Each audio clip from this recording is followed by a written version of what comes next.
रास्ता नजर आया। वो रास्ता ये नजर आया कि चलो अपना अपनी अपनी कब्रें अपने हाथों से खोद ली जाए, अपना अपना कफन अपने हाथों से सिल लिया जाए और नहा धो करके बिल्कुल धुल धुला करके तैयार हो करके हजरत मलकुल मौत का इंतजार किया जाए।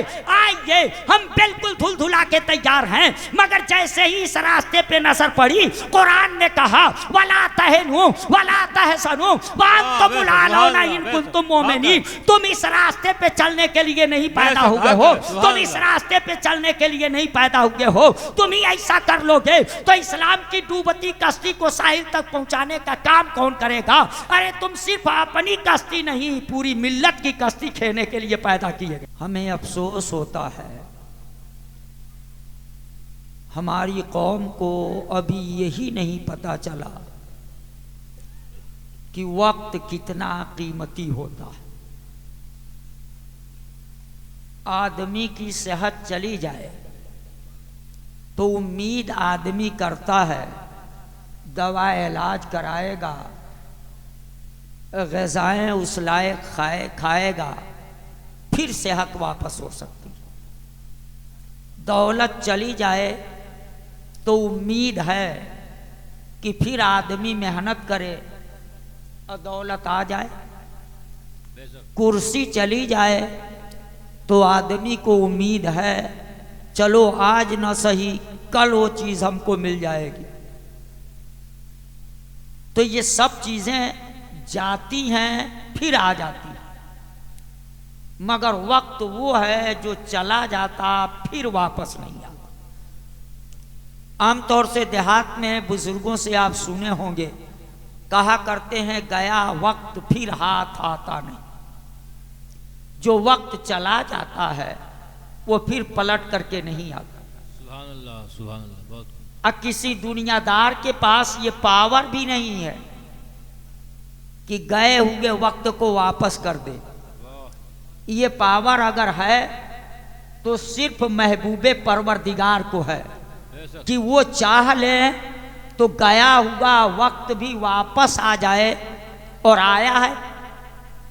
जैसे आपने सुना है साहिबा की वादी में सब नमाज़े असर पढ़ चुके थे, आका भी असर की नमाज पढ़ चुके थे, मौला अली वज़ू कर चुके थे मगर नमाज नहीं पढ़े थे। मौला अली की आगोश में मेरे आका अपने सरे अनवर को रख के आराम करने लगे। बड़ा मशहूर वाकया, सूरज ढलते ढलते अब बिल्कुल जर्द हो गया, डूबने के करीब हुआ। वो अपनी जुबान हाल से कह रहा था अली उठो, जल्दी करो, नमाज पढ़ लो, वरना मैं अपना चेहरा छुपाया तो असर का वक्त चला जाएगा, तेरी नमाज कज़ा हो जाएगी। वो डूबने वाला सूरज इस बात को कह रहा था, मगर मौला अली है, बाबे मदीनतुल इल्म है। आका ने फरमाया अना मदीनतुल इल्म व अलीउन बाबुहा, मैं इल्म का शहर हूँ और अली उसके दरवाज़ा हैं। मुसलमानों, अली मुर्तज़ा का मकाम देखो।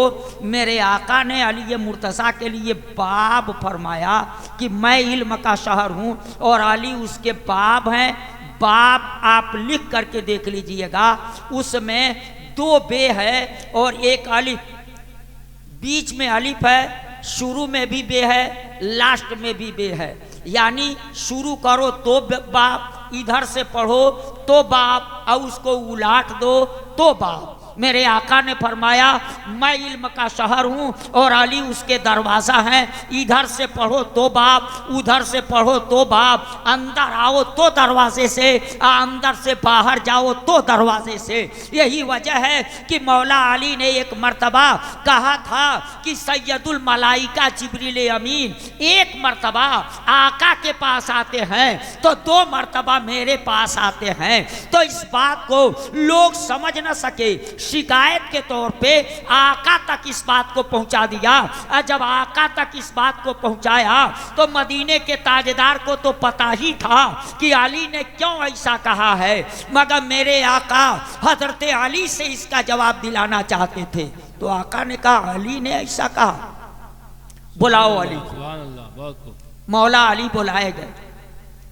और जब अली मुर्तज़ा पहुंचे तो आका ने फरमाया अली ये लोग क्या शिकायत कर रहे हैं?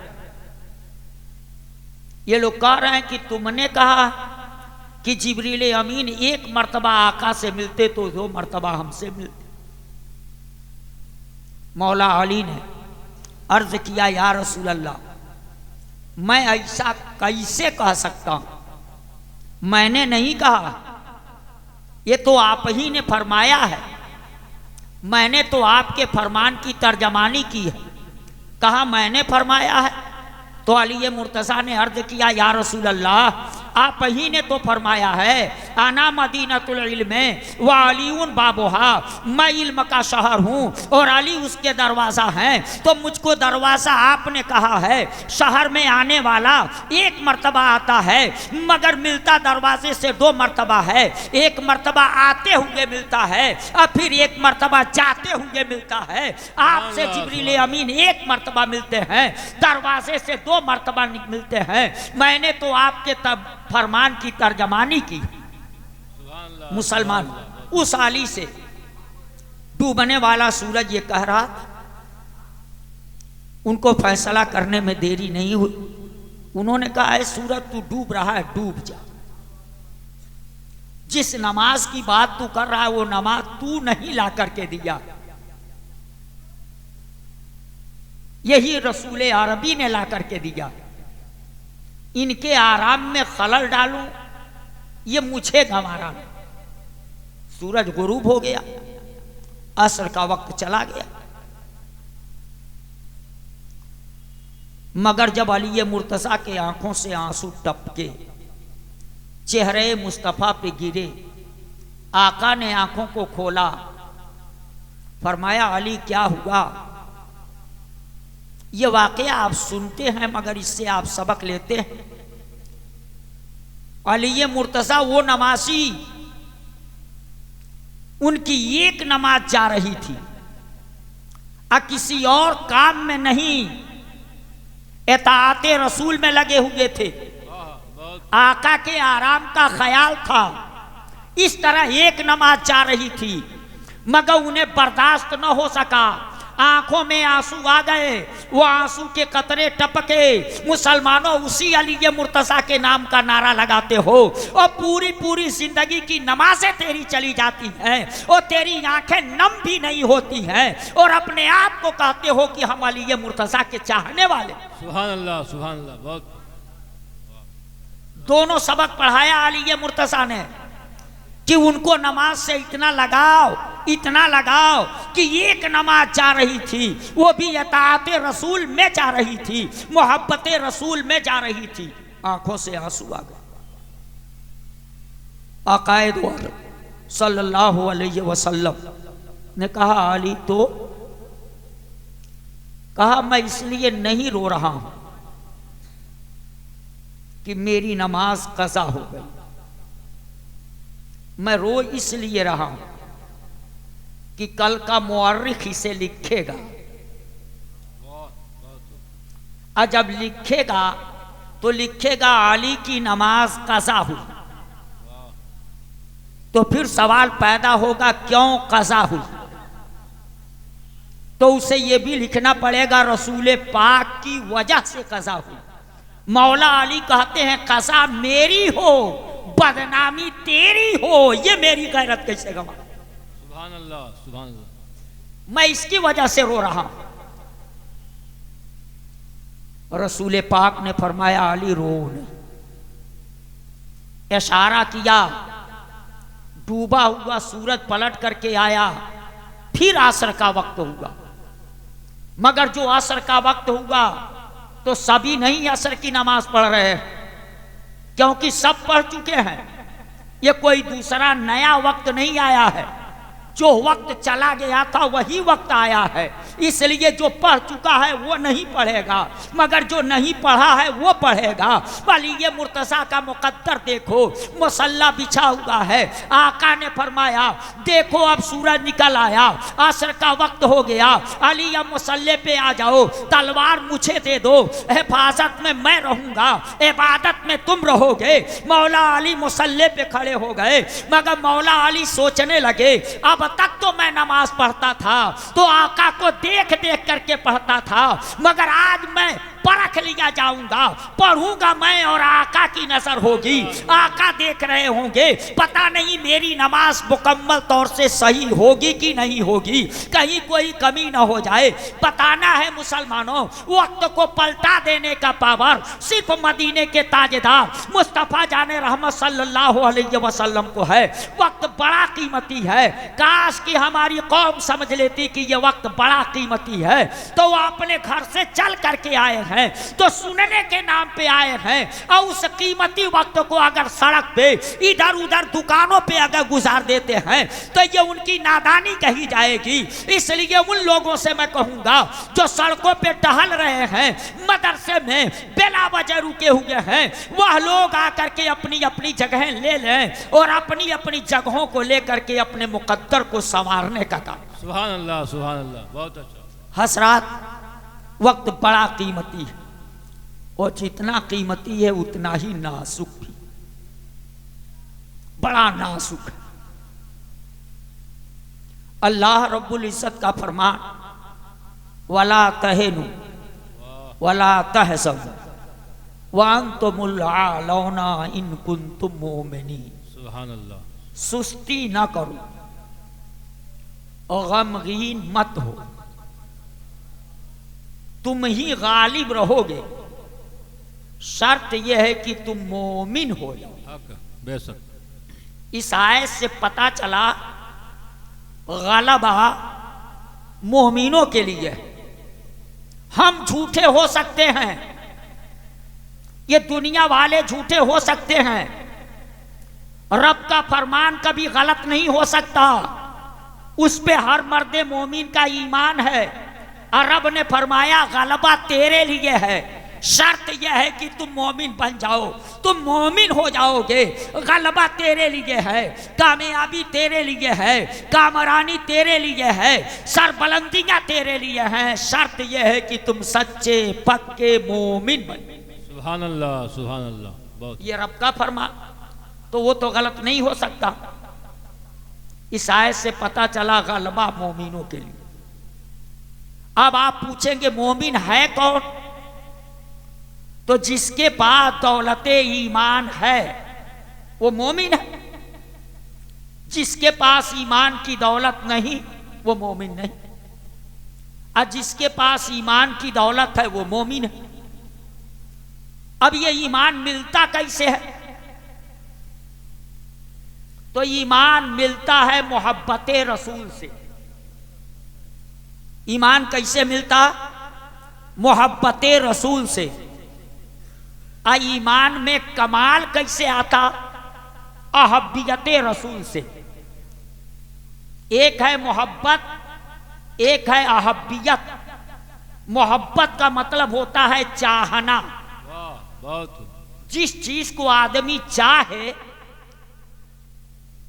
ये इस बात की अलामत है कि वो उससे मोहब्बत करता। सुभान अल्लाह, सुभान तो अल्लाह, मोहब्बत के माने चाहना, और अहब्बियत के माने होते हैं सबसे ज्यादा चाहना। एक होता है चाहना और एक होता है सबसे ज्यादा चाहना, दोनों में फर्क है। मुसलमानों, नबी ये पाक सल्लल्लाहु अलैहि वसल्लम को चाहना ये आका से मोहब्बत है। अब मोहब्बत रसूल से ईमान मिल जाता है, मगर ईमान में कमाल कब पैदा होगा? जब अहब्बियत रसूल हो, यानी सबसे ज्यादा वो रसूल पाक को चाहे, माँ से ज्यादा, बाप से ज्यादा, औलाद से ज्यादा, बीवी बच्चों से ज्यादा। ये मैं नहीं कहता मुसलमानों, आका ने फरमाया था ला युमिनु अहदुकुम हत्ता अकूना अहब्ब इलैहि मिन वालिदिही व वालदिही वन्नास अजमईन। अहब्ब इलैहि फरमाया यानी अहब्बियत हो, अपनी बाप से भी ज्यादा मोहब्बत, माँ से भी ज्यादा मोहब्बत, औलाद से भी ज्यादा मोहब्बत, बीवी बच्चों से भी ज्यादा मोहब्बत। हद तो यह है कि अपनी जान से भी ज्यादा मोहब्बत रसूल पाक से करे, तब उसके ईमान में कमाल पैदा हो। सुभान अल्लाह, बहुत अच्छा, बेशक हक है। तब उसके ईमान में जाकर के कमाल पैदा हो। मोहब्बत तो हम भी करते, मोहब्बत तो आप भी करते, मगर कितनी मोहब्बत करते इसका आप फैसला कर लीजिएगा खुद से, आपको कितनी मोहब्बत है। मोहब्बत रसूल में आप क्या करते हैं इसका फैसला आप कर लीजिएगा। आपके घर के बगल में उस रसूल पाक की मीलाद की महफिल रची होती है, आवाज आपके कानों तक जाती है, आपके कानों से, आपकी समातों से टकराती है, मगर आपका वो पड़ोसी जो मीलाद की महफिल रचाया है वो आपको दावत नहीं दिया है, दावत नहीं दिया है। आप इंसाफ का मर्डर न कीजिएगा। मोहब्बत रसूल की बुनियाद पे जाते हैं, कै % लोग जाते हैं। मेरा काम मिलाद पढ़ना ही है। मैं देखता हूं गांव में अगर किसी ने मिलाद रखा, गांव के लोगों को दावत दिया, तो दावत दिया है तब तो कुछ लोग आते हैं, उसमें भी सभी नहीं आते, दूर से सुनते रहते हैं, माइक की आवाज उनकी समातों से टकराती रहती है, सुनते रहते हैं। अभी तो नातखानी हो रही है, अभी तो मौलाना साहब की तकरीर हो रही है, जब सलाम होने लगेगा तब चलूंगा। यानी दावत के नाम पे आते, रसूल पाक की मोहब्बत में नहीं आ पाते। अगर दावत ना दे तो मुसलमानों दावत के नाम पर आप जाते हो। मैं कहता हूं आपको 2-4 बातों का डर होता है। एक तो दावत है, इसकी बुनियाद पे आते हो, दावत देने वाला आपका रिश्तेदार है, इसकी बुनियाद पे आते हो, दावत देने वाला आपका दोस्त है, इसकी बुनियाद पे आते हो। मुसलमान तेरी गैरत कहां मर गई है कि एक प्लेट खाना तुझे बुला लेता है, बाप बेटे की मोहब्बत बुला लेती है, दोस्त की मोहब्बत बुला लेती है, पड़ोसी की मोहब्बत बुला लेती है, मगर रसूल पाक की मोहब्बत तुझको नहीं बुला पाती। अगर रसूल पाक की मोहब्बत सब पे गालिब होती तो वो दावत दे या ना दे इतना पता चल जाता कि रसूल पाक का जिक्र हो रहा है, तू चला जा। सुभान अल्लाह, सुभान अल्लाह। इसी से अंदाजा लगा आज हमारा ईमान क्या है। कुरान ने कहा है मोमिनों के लिए गलबा है, मगर तेरा ईमान मेरा ईमान तारे अनकबूत की तरह हो गया है, मकड़ी के जाले की तरह से हो गया है, जिसकी बुनियाद पे आज तू गालिब नहीं मगलूब नजर आ रहा है, कामयाब नहीं नाकाम नजर आ रहा है, बाबेकार नहीं जलीलो खार नजर आ रहा है। पूरी दुनिया में देख ले कौन सा खित्ता ऐसा है जहां मुसलमान अमन और शांति की जिंदगी गुजारे, दिखला दो। पूरी दुनिया में कौन सी जगह है जहां अमन और शांति से मुसलमान हैं? कहीं नहीं। आज तो मुसलमानों का वजूद दुश्मनाने दीन की निगाहों में कांटा की तरह, खार की तरह खटक रहा,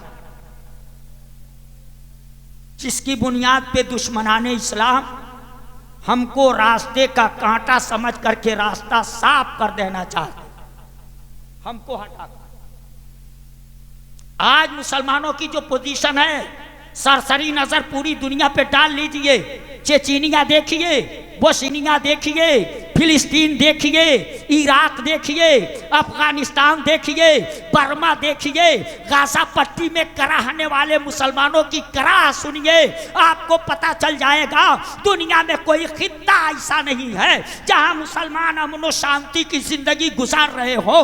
हर जगह तबाही और बर्बादी के दलदल में फंसे यही कौम चीख और पुकार रही है, यही कौम सिसकियां भर रही है, मगर मुसलमानों इनकी जख्म पे कोई मरहम रखने वाला नहीं है। पूरी दुनिया में आज हमारी पोजीशन है जो है, अगर उसकी सही मानों में कोई नक्का अगर जो कागज के सीने पर हमारी वो सही तस्वीर बनाना चाहे तो यकीनन एक ऐसी तस्वीर उभर करके सामने आएगी जिसमें 1 इंच भी जगह खाली न होगी, जहां कोई जख्म न लगा हो, जहां टाके न लगे हो, जहां से खून न बह रहा हो। मुसलमानों, पूरी दुनिया में हमारी ये पोजीशन हो गई है, मगर फिर भी हमारी कौम को अभी होश नहीं। सुभान अल्लाह। हमारी कौम को अब भी होश नहीं है कि ये सब कुछ क्यों हो रहा, क्या हो रहा।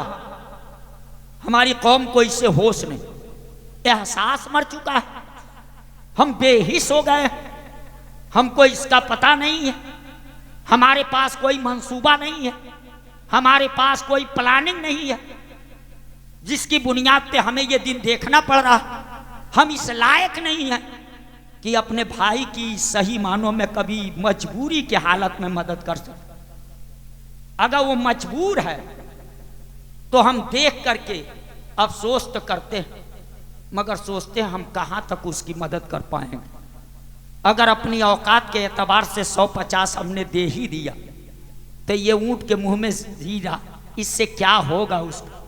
अफसोस करके रह जा, क्योंकि हमारे पास कोई तंजीम नहीं है, कोई नेटवर्क नहीं है, हमारे पास कोई प्लानिंग नहीं है, हमारे पास कोई मंसूबा नहीं है। नारे तकबीर, नारे रिसाला, उलमाए अहले सुन्नत, नारे तकबीर, नारे रिसालत।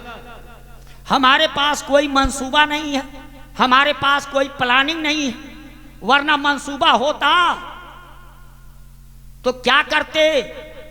आज दूसरों के वहां देखा जाता है कि उनके वहां मंसूबे बनते हैं, प्लानिंग बनती है और तय करते हैं अगले 100 साल में हमको क्या क्या करना है, अगले 100 साल में हमको क्या क्या हासिल कर लेना है, कहां से कहां पहुंचना है। उनके वहां प्लानिंग बनती है, अगले 100 साल में हमें चांद के ऊपर बिल्डिंग तैयार कर लेनी है, अगले 100 साल में चांद पे हमें लोगों को उतार लेना है। मुसलमानों, वो 100 साल में क्या करना है इसकी प्लानिंग बनाते हैं, मगर हमारी कौम 100 साल की प्लानिंग क्या बनाएगी। इसके पास कल क्या करना है इसको पता नहीं है, हमको कल क्या करना है इसकी प्लानिंग नहीं है। मुसलमानों, सरा अंदाजा लगाओ ये कौम क्या करेगी और ये कौम कैसे तरक्की करेगी, ये कौम कैसे अपने आबरू को बचा सकेगी, ये कौम कैसे अपना वकार बचा सकेगी जिसके पास इतनी भी प्लानिंग न हो।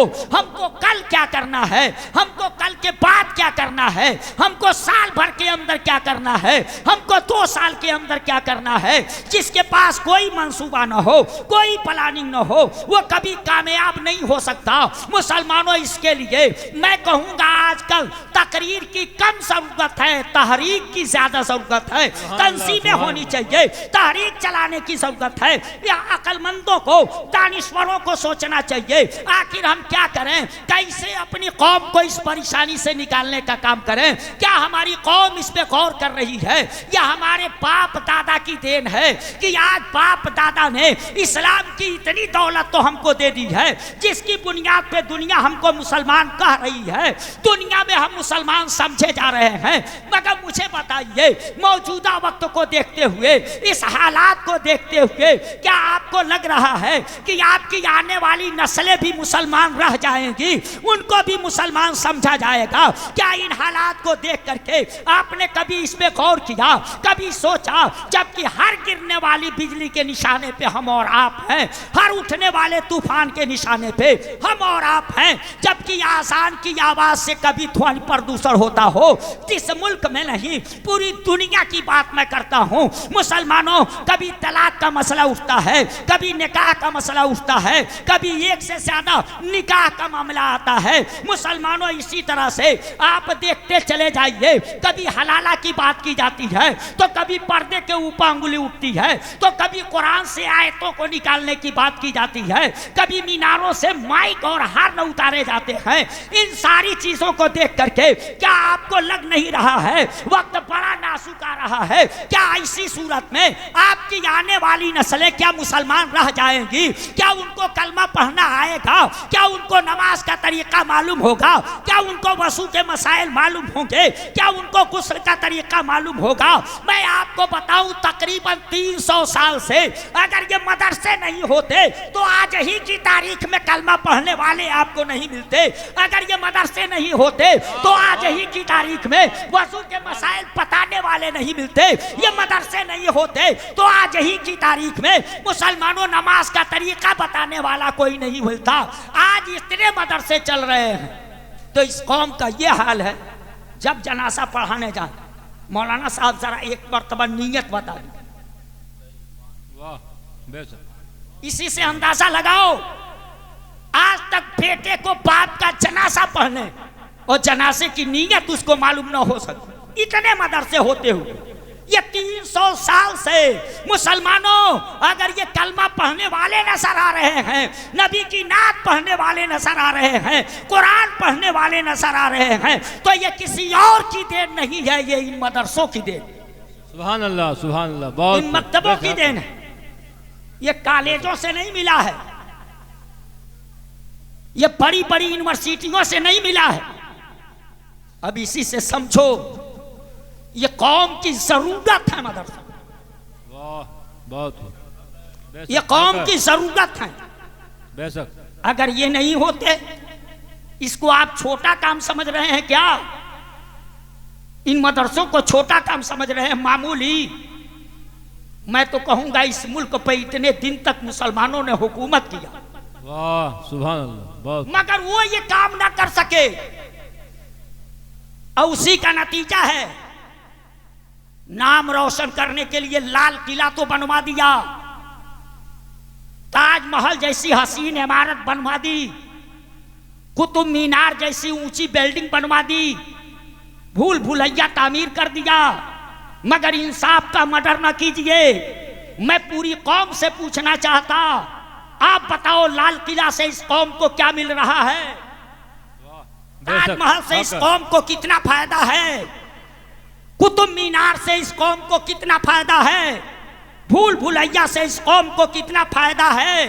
काश की वह लाल किला ना बनवा करके यूनिवर्सिटी बनवाए होते। कौम की तालीम पर, इसकी एजुकेशन पर, इसके शिक्षा पर मेहनत किए होते तो हमारी कौम इतनी पीछे नहीं होती, हमारी कौम कामयाब होती, हमारी कौम के हाथों में कलम होते, हमारी कौम बुलंदियों पे होती।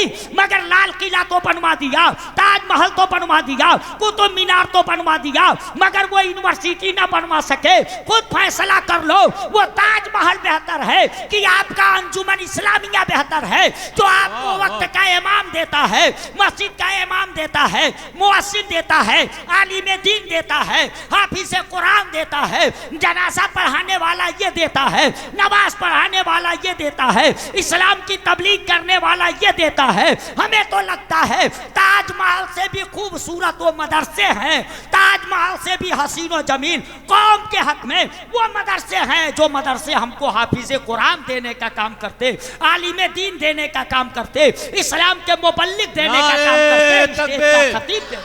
नारे रिसाला, नारे तकबीर, नारे रिसाला, मौलाना कमरुद्दीन साहब किबला, नारे तकबीर। इसलिए मैं कहूंगा मुसलमानों सोच लो, इन मदरसों पे अगर तिरछी नजर पड़ रही है तो उसकी वजह यह है, जालिमों को पता है जब तक ये मदरसे चलते रहेंगे तब तक ये कौम जिंदा रहेगी। अगर इस कौम को मारना है, इस कौम को महफूज करना है तो मदरसों को मिटाओ। यही काम स्पेन की धरती पे हुआ था। वो स्पेन जिसने अंदलूसियों के नाम से और इसी नाम से उन्होंने यूनिवर्सिटी कायम की थी, ऐसी यूनिवर्सिटी कायम की थी जहाँ यूरोप के तलबा पढ़ने जाते थे। आज तरक्की का जमाना है, आप नेट के जरिए कितने ऐसे खतूत निकाल सकते हैं लोग लाइन लगाए रहते थे कि हमारे बच्चे को स्पेन में दाखिला मिल जाए, स्पेन में पढ़ने का मौका मिल जाए। मुसलमानों जहां इतने कामयाब मुसलमान थे, आज जा करके देख लो, एक भी स्पेनी आपको मुसलमान नहीं मिलेगा। क्या हो गए वहां के मुसलमान? मुसलमानों पहले तो मदरसों को निशाना बनाया गया और मदरसों को बंद करने के बाद जो मुसलमान बचे कुछ को जिंदा दरिया में डुबो दिया गया, कुछ को जिंदा नजरे आतिश कर दिया गया।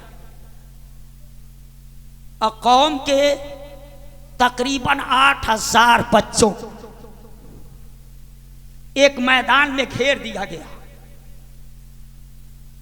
और मैदान में घेरने के बाद जालिम फर्डिजम का हुक्म हुआ, इन बच्चों के ऊपर घोड़े ऐसे दौड़ा दिए जाएं कि घोड़ों की टापों से रौंद रौंद करके इन बच्चों को कीमा कीमा कर दिया जाए। 8000 बच्चों को एक मैदान में घेर करके और उन बच्चों पे ऐसे घोड़े दौड़ाए गए कि उनको कीमा कीमा कर दिया गया। स्पेन से मुसलमान मिट गए, मगर ये ना समझिएगा कि इस्लाम मिटा। इस्लाम नहीं मिटेगा। क्या बात है, बहुत। इस्लाम तो उस वक्त नहीं मिटा था जब सिर्फ और सिर्फ 40 की तादाद थी कलमा पढ़ने वाले। क्या बात है, वाह, बहुत सुभान अल्लाह, सुभान अल्लाह। इस्लाम तो उस वक्त नहीं मिटा था। बद्र को देख लो, खैबर को देख लो, हुनैन को देख लो, हर जगह इस्लाम को मिटाने की कोशिश की गई और वो नापाक कोशिश थी। इस्लाम न कल मिटा था न आज मिटा है, मगर तारीख बताती है मुसलमान तू मिटा है जैसे स्पेन में मिटा है। इसलिए जब तू बिगड़ेगा तो तू मिटा दिया जाएगा। इस गलत फहमी में न रहना कि इस्लाम मिट जाएगा।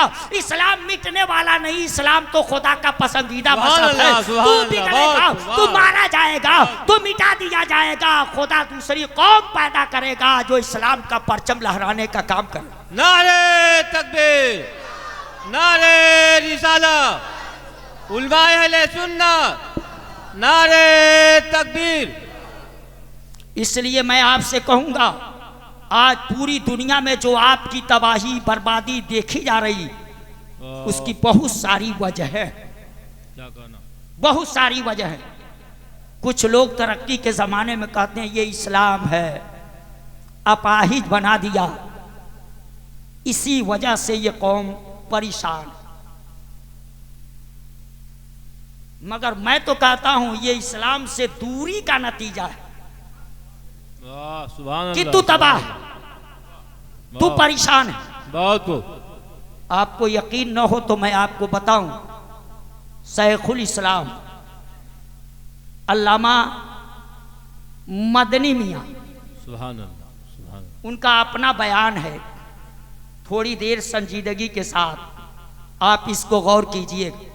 उनका अपना बयान है कि शुरू का दौर था, इत्तफाक से एक तारीख एक मुल्ला जी हमसे लिए हैदराबाद के इलाके के। उस इलाके में ये मेरा पहला इत्तेफाक था। और वो मुल्ला जी भी तारीख लिए हमसे ना, तो एक जगह जलसे में ली। उस जलसे में मैं गया था, मेरी तकरीर हुई। तकरीर के बाद सलाम दुआ के बाद मैं स्टेज पर बैठ गया, लोग मिलने आने लगे। उसी में वो मुल्ला जी भी आए, मिले और मिल के कहते हैं हजरत अगले महीने में आपकी जो तारीख खाली हो दे दीजिए, उसी तारीख में हमारा मगर आपको रहना है।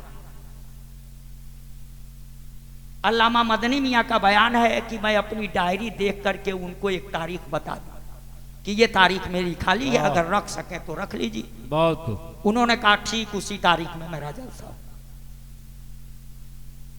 जब मैं नोट करने लगा तो बताते हैं वो मुल्ला जी ने कहा हजरत आप अपने वहां से फला ट्रेन पकड़ेंगे तो उसको पकड़ करके आप फला स्टेशन पे आवेंगे और वहां आकर के आपको ट्रेन बदलनी है, वहां आप उतरेंगे, वहां से एक लोकल ट्रेन पकड़नी होगी जिससे 2-4 स्टेशन जाना पड़ेगा।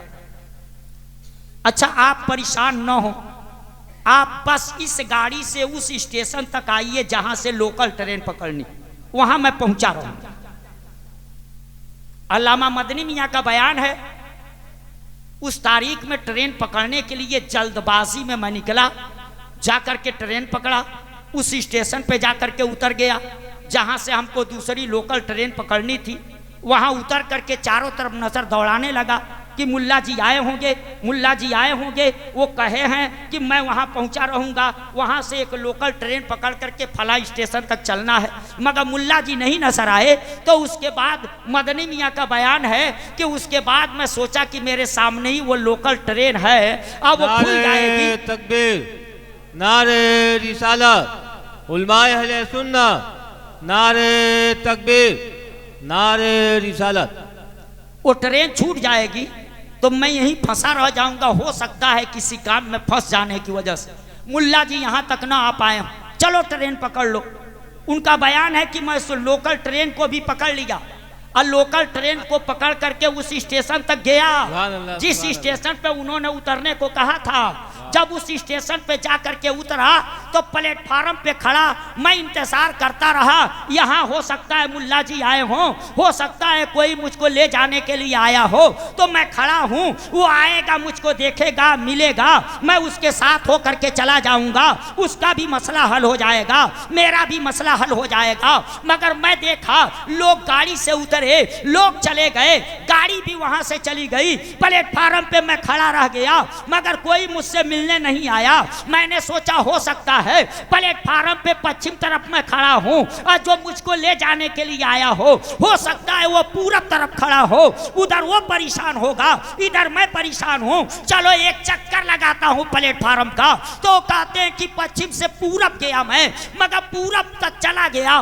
कोई मुझसे नहीं मिला। फिर पूरब से मैं पश्चिम गया मगर कोई मुझसे नहीं मिला। फिर मैंने सोचा हो सकता है कोई आया हो स्टेशन पे मुझको ले जाने के लिए, मगर जेब में इतने पैसे न हो कि प्लेटफार्म टिकट लेकर के वो अंदर आ सके, कहीं बाहर इंतजार कर रहा हो, इसलिए चलो मैं बाहर निकलता हूँ। उनका बयान है कि जब गेट पे निकल रहा था तो उस वक्त एक आदमी मुझसे कहा, हजरत जरा ठहर जाइए, मौलाना साहब जरा रुक जाइए।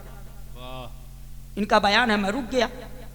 मैं उससे पूछा बात क्या, तो उसने कहा आप कहीं के मौलाना हैं ना, वेशभूषा से लग रहा है आप कहीं के मौलाना। इनका बयान है, मैंने कहा हाँ मौलाना तो हूँ, बात क्या। कहा बात न पूछिए, वहाँ गाड़ी लगाया हूँ, चलिए आप मेरी गाड़ी में बैठिए, हमारे वहाँ बहुत बड़ा जलसा है, इस्लाह मुआशरा कॉन्फ्रेंस के नाम पर बड़ा पोस्टर हमने निकाला, इलाके में प्रचार कराया है। अल्लामा मदनी मियाँ तारीख दिए थे, इसी ट्रेन से आने वाले थे मगर अभी तक आए नहीं, हमारी तो नाक कट गई।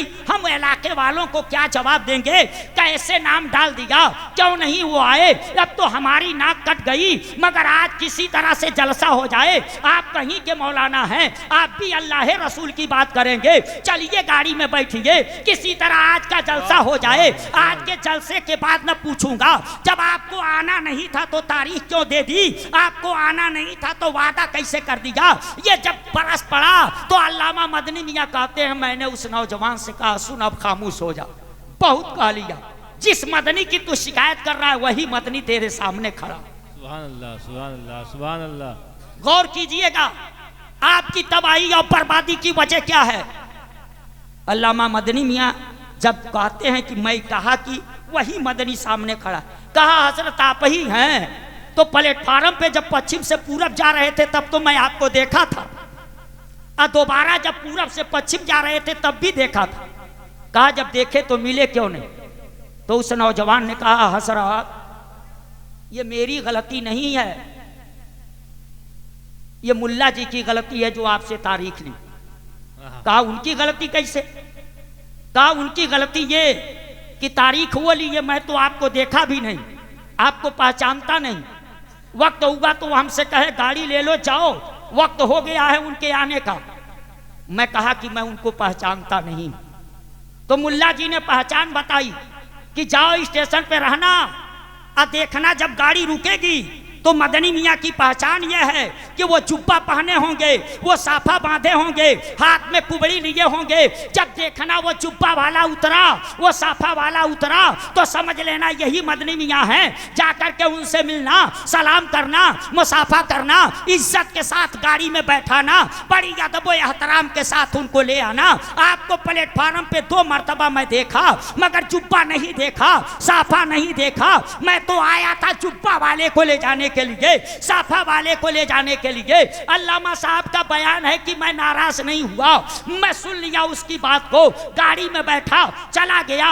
जब तकरीर करने का वक्त हुआ, उस नौजवान को बुला करके बैठा लिया, अपनी तकरीर शुरू की। और दौरान तकरीर मैंने कहा, देखो देखो मेरी एक पहचान बता दी गई थी कि ये जुब्बा पहने होंगे, साफा बांधे होंगे, मगर जल्दबाजी की वजह से मैं जुब्बा भी सूटकेस में रख लिया था, साफा भी सूटकेस में रख लिया था, मगर वेशभूषा से मौलाना तो समझा, मगर मदनी मियाँ नहीं समझा। प्लेटफार्म पे मुझको भी जूतियां चटकानी पड़ी और मेरे चाहने वाले को भी जूतियां चटकानी पड़ी, मुझे भी परेशान होना पड़ा और मेरे चाहने वाले को भी परेशान होना पड़ा।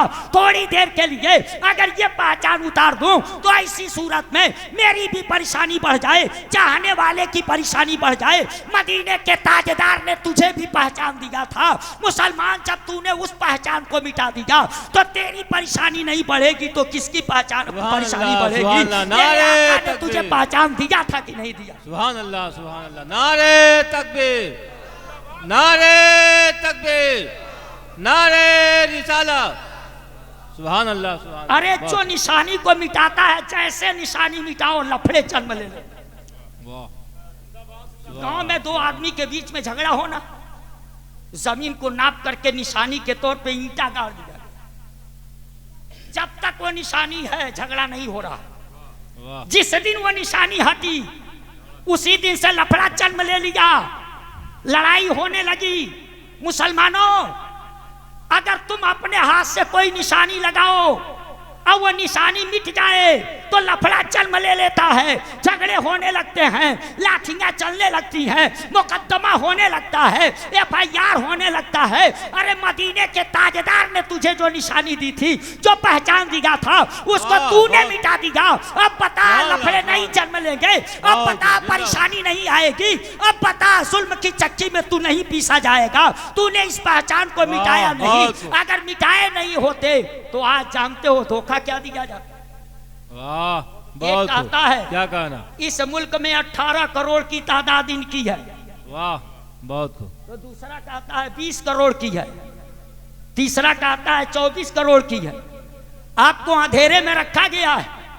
18 करोड़, 20 करोड़, 22 करोड़, आपको सही तादाद तक नहीं पता है। तकरीबन 30 करोड़ की तादाद मुसलमानों इस मुल्क में कलमा पढ़ने वालों की बस्ती है। आपको अपनी तादाद का भी पता नहीं है।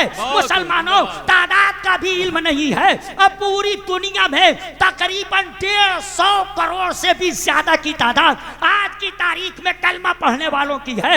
150 करोड़ से भी ज्यादा की तादाद कलमा पढ़ने वालों की है। अगर तू वो पहचान नहीं मिटाया होता तो हमें लगता है इतनी तादाद तो तेरी जरूर है कि कोई चौराहा ऐसा नजर नहीं आता, कोई मार्केट इस तरह का नहीं दिखाई देता जहां मार्केट में नजर दौड़ाओ तो पता चले कि हाँ इसमें मुसलमान रहते। वाह, बहुत खूब, बहुत खूब, जिंदाबाद। मगर तू तो अपने आप को ऐसे बिगाड़ दिया कि रमजान का महीना आ रहा है, रमजान का महीना आ रहा है, अब मौलाना लोगों के लिए मुसीबत खड़ी हो जाती।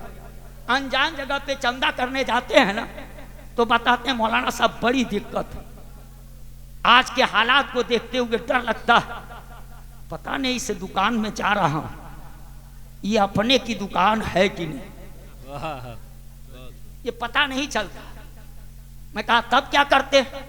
अब तो दूर से हम लोग देखते हैं किसी मदरसे का कैलेंडर लगा है कि नहीं, किसी मदरसे का पोस्टर लगा है कि नहीं, रमजान वाला कैलेंडर लगा है कि नहीं। मैंने कहा वाह रे मुसलमान, तू इतना बदल गया कि तुझे देख करके दुनिया नहीं पहचान रही है, तेरी मकान में लगे हुए कैलेंडर को देख के दुनिया पहचान। बहुत खूब, बेशक। सोचो, गौर करो। इसलिए मैं आपसे कहूंगा मुसलमानों होश की दुनिया में आओ। बहुत नारे लगा लिए, दुनिया को पता है तेरे नारे में कुछ दम नहीं। अब जज्बात से खेलने का वक्त नहीं है, संजीदगी के साथ गौर व फिक्र करना होगा, सोचना होगा। आज हमारी हालत बद से बदतर नजर आ रही है, आदमी परेशान है, एक दूसरे का मुंह आदमी देख रहा है। आखिर करें तो क्या करें? इन सवालों का जवाब ले तो क्या, किससे लें, किसके सामने इन सवालों को रखें? ये कौम तबाह हो रही है, ये कौम बर्बाद हो रही है, आखिर किससे इसका शिकवा करने जाएं? कौन सा रास्ता है? कोई रास्ता दिखाई नहीं दे रहा है। एक रास्ता नजर आया, वो रास्ता ये नजर आया कि चलो अपनी अपनी कब्रें अपने हाथों से खोद ली जाएं, अपना कफन अपने हाथों से सिल लिया जाए और नहा धो करके बिल्कुल धुल धुला करके तैयार हो करके हजरत मलकुल मौत का इंतजार किया जाए। आइए हम बिल्कुल धुल धुला के तैयार हैं, मगर जैसे ही इस रास्ते पे नजर पड़ी, कुरान ने कहा वला तहनु वला तहसनु वअंतुमुल आलौना इन कुंतुम मोमिनीन। तुम इस रास्ते पे चलने के लिए नहीं पैदा हुए हो, तुम इस रास्ते पे चलने के लिए नहीं पैदा हुए हो। तुम ही ऐसा कर लोगे तो इस्लाम की डूबती कश्ती को साहिल तक पहुंचाने का काम कौन करेगा? अरे तुम सिर्फ अपनी कश्ती नहीं, पूरी मिल्लत की कश्ती खेने के लिए पैदा किए गए। सुभान अल्लाह, सुभान अल्लाह, बहुत खूब। मगर क्या आपने कभी इसको सोचा, गौर किया? नहीं गौर किया।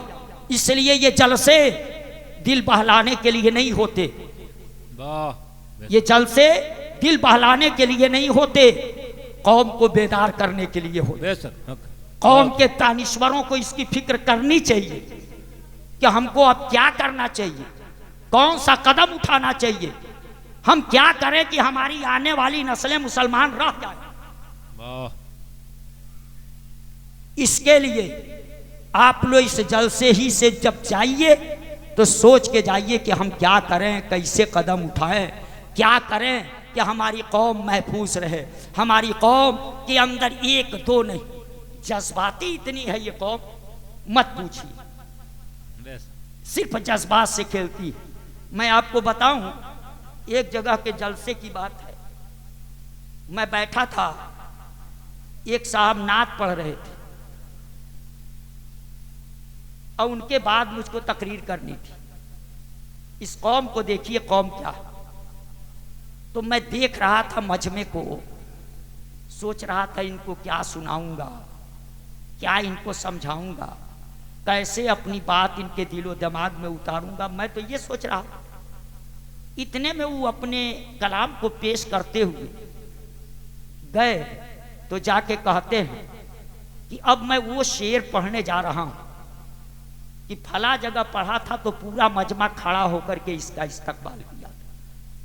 आई कह करके उन्होंने पढ़ा क्या, ए दीन के दुश्मन तू हमें क्या मिटाएगा, छाती पे चढ़ के बोलेंगे इस्लाम जिंदाबाद। पूरा मजमा खड़ा हो गया, अब खड़ा होकर के नारा लगाने लगा, जैसे लगा कि पूरा मुल्क फतेह कर लिया। उसके बाद जब मेरी तकरीर की बारी आई तो मैं पहले से यही सोच रहा था इनको क्या कहूंगा।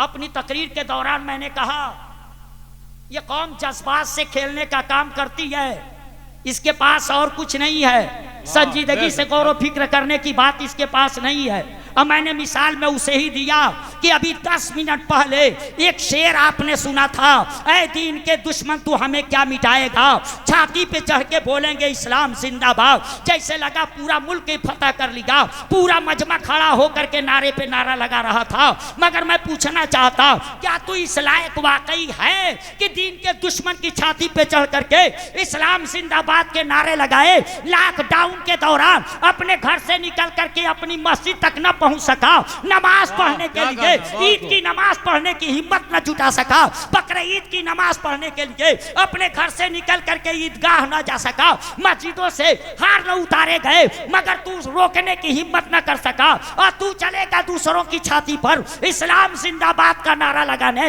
अरे जालिम, बाद में इस्लाम जिंदाबाद का नारा लगाना, पहले इस्लाम के सांचे में अपनी जिंदगी ढाल ले। तेरी सूरत इस्लामी हो, तेरी सीरत इस्लामी हो, तेरा किरदार इस्लामी हो, तेरे शब रोज इस्लामी हो, तेरा तौर तरीका इस्लामी हो। पहले सच्चा पक्का मुसलमान तो बन जा, बाद में दीन के दुश्मन की छाती पे इस्लाम जिंदाबाद का नारा। सुभान अल्लाह, सुभान अल्लाह। बहुत इसलिए मैं आपसे कहूंगा, कि हजरात अपनी कमियों को अब महसूस करने का वक्त आ गया।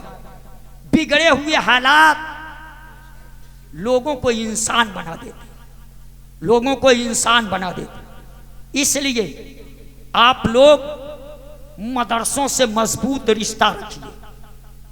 ये मदरसे नहीं होते तो आज आज़ान की आवाज नहीं सुनाई देती, कलमा पढ़ने वाले नहीं मिलते।